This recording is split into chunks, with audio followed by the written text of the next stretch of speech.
Video 8 of the Master course, Quantum Chemistry of Molecular Electromagnetic Properties. The topic of this lecture is the minimal coupling in the relativistic case. In the last chapter, we derived the Hamiltonian, describing the interaction of a spinless electron with external electromagnetic fields. But electrons have spin, and some of the interactions with electromagnetic fields are due to the spin of the electron. So we need also these terms in order to get a complete Hamiltonian for describing the interactions of an electron with electromagnetic fields. The Hamiltonian of the Schrödinger equation, however, is spin-free. On the other hand, spin naturally appears in the relativistic Hamiltonian of the Dirac equation. In this section, we therefore want to derive the relativistic Hamiltonian of the Dirac equation for a single particle in the presence of electromagnetic fields. And we're going to do it more or less as we did it in the last section for the non-relativistic case. The Lorentz force is not changed because electromagnetism is actually a theory which fulfills special relativity. But it's the right-hand side of Newton's second law, which is different in the case of special relativity, because the mass of the particle, in our case the mass of the electron, in the special relativity becomes velocity dependent. So we have to replace the mass here on the right-hand side by the relativistic mass, which is given in this form, where here we have the relativistic mass, and m is the rest mass, the mass the particle will have if it's not moving. But if it's moving, we have to divide it by this factor here, square root of 1 minus the ratio of the velocity of the particle divided by the speed of light squared. And it's this factor here which makes the difference between classical mechanics and special relativity. In the first step, we have to derive now the Lagrangian again, which is the kinetic energy minus the generalized potential. But the generalized potential comes from is the potential of the particle in the presence of the electromagnetic fields. And as the electromagnetism is not changed in the relativistic case, the generalized potential is precisely the same as in the non-relativistic case. What is different is the kinetic energy expression, which then looks like this. Having this Lagrangian, we can derive now an expression for the canonical or generalized momentum vector, again as the partial derivative of the Lagrangian with respect to the three components of the velocity vector. Doing that, as you will do in some of the exercises, gives us this expression for the canonical or generalized momentum. And with this canonical momentum, we can now derive the classical Hamiltonian, which you're also going to do in some of the exercises. For the same Legendre transformation as we did it in the non-relativistic case. The classical Hamiltonian then takes this form, but we can't keep it in this form because here we still have the velocity in the expression. And the classical Hamiltonian has to be expressed purely in terms of position vectors and canonical momentums p. So one has to replace this v here by making use of the relation between the canonical momentum here and the velocity. Doing that, which takes a bit of time, you will end up at the end with this expression for the canonical momentum. And as you can see, now it only depends on time, of course, the position vector of the particle, and the canonical momentum of the particle. So now in principle, this is the correct expression for the classical Hamiltonian. Now in principle, we could translate that now again to quantum mechanics by using the substitution rules that the position vector is replaced by the operator for the position vector, which is the same, and the canonical momentum becomes the canonical momentum operator, which is minus I times h bar times the gradient vector. However, we have a problem here because we have this square root there. And this square root prevents us from making the transition to quantum mechanics. Now, Dirac essentially proposed to write the kernel of this square root as a perfect square, because if it's written as a perfect square, like you're shown here, then you can take the square root and you got rid of the square root and you can make the transition to quantum mechanics. So he wrote up that here, that's the kernel from there. He wants to write that as a perfect square, where of course you have to figure out what these parameters beta and here alpha, and of course 3 alphas because you have now 3 components of the canonical momentum vector and the vector potential A here. So the question is what is beta and what are these 3 quantities alpha, alpha x, alpha y, alpha z. We can derive conditions for these by evaluating the square here on the right hand side and then comparing with the left hand side, and therefore it follows that the square of beta and all these 3 components has to be 1, while the product of 2 components of alpha plus the commuted product has to be 0, and similar a component of alpha with beta plus the computed product also have to be 0. You hopefully can directly see that numbers will not fulfill these conditions because the product of 2 numbers, of 2 scalars, commutes, which means this and this is the same, so you would get twice this product. And if it has to be 0, then it would mean that all components, either all beta would be 0 or the components of alpha would be 0. And the same here. So scalar numbers are not a solution.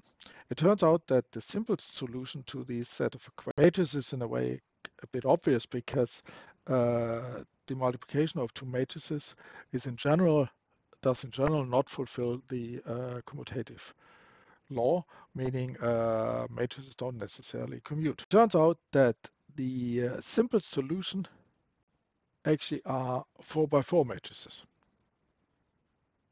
So actually 4x4 matrices. Because so it turns out that the simple solution, as I said, are 4x4 matrices where beta is a diagonal matrix, and in the upper 2 diagonal elements it has 1s, and the lower 2 diagonal elements it has -1. Whereas the 3 components of alpha, so you have 3 4x4 matrices, are in a way off-diagonal matrices. So the 2x2 upper diagonal block is 0, and also the 2x2 lower diagonal block is 0, whereas here in this off-diagonal 2x2 blocks you have matrices, which we can recognize as the so-called Pauli spin matrices, where the x component again is completely off-diagonal and has 1s. The y component is again off-diagonal with I and -I, whereas the z component is now diagonal with 1 and -1. So you have those in those 3 alpha matrices. The total classical Hamiltonian can now be written in this form, where here you have the 4x4 beta matrix. Here you have the 3 4x4 alpha matrices multiplied then with the corresponding component of the canonical momentum vector plus the elementary charge times the component of the vector potentials. And at the end we have the scalar potential, because those are all 4x4 matrices. It has to be multiplied also with the 4x4 unit matrix. For the classical Hamiltonian here, the Hamiltonian and equations, well, they are coupled because, as you please recall, the alpha matrices are off-diagonal. So if you multiply the alpha matrix on, for example, the wave function, then you will couple the large and the small component.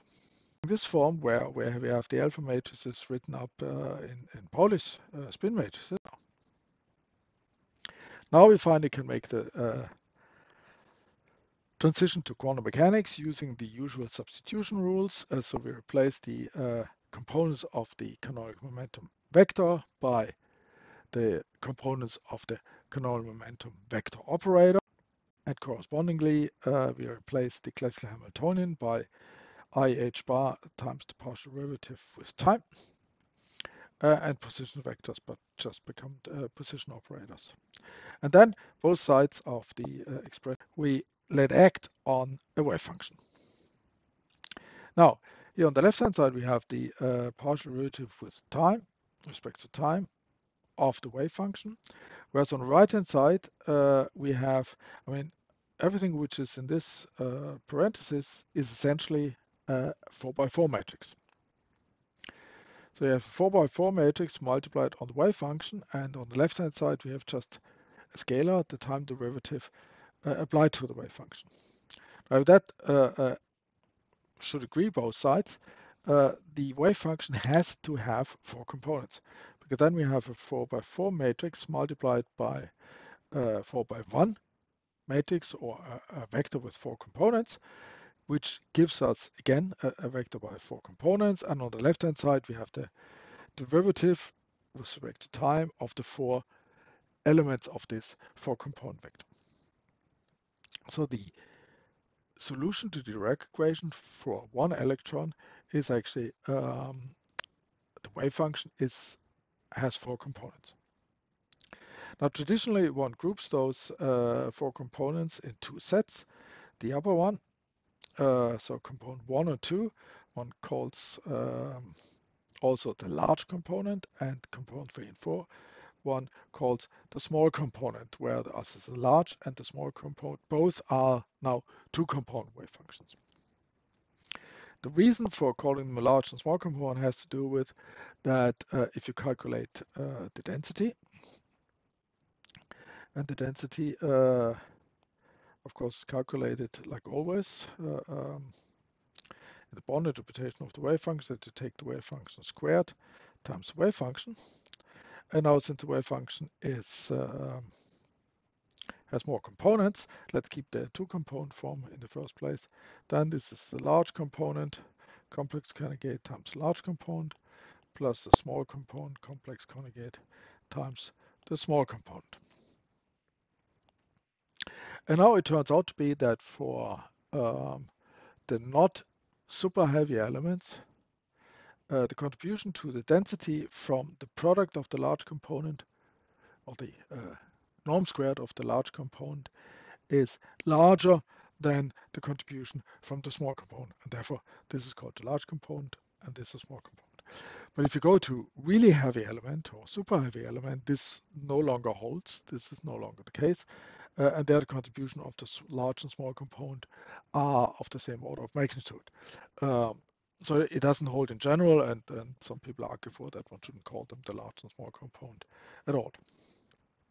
So with this 4 component wave function and the Hamiltonian to consist of 4x4 matrices, the Dirac equation in reality is not one equation, but it's a set of 4 coupled differential equations. And why are they coupled? Now we can also write the Dirac equation as 2 sets of equations, where each set again consists of course, 2 equations. So using the Pauli spin matrices and the large small component, we can write the Dirac equation, as I said, as these 2 equations. Where on the right hand side we have then the time derivative of either the large on the small component, and on the left hand side we have the 2 parts from the electrostatic potential, the scalar potential, and the rest mass energy. But then the part which corresponds to the kinetic energy part, because the alpha matrix is off diagonal, now we have the small component in the equation for the large component, and vice versa in the equation for the small component. We now get here in the kinetic energy part the large component. Now in this course, we are, however, not really interested in relativistic treatment of molecular properties. We only want to get the spin operators on the interaction of the spin of the electrons with the electromagnetic fields, the operators for this interaction derived. So what we have to do now is we have to, and we do that in the next chapter, we have to reduce the Dirac equation with 4-component to a non-relativistic 2-component form, which still includes the electron spin operators. And that's what we're going to do in the next lecture.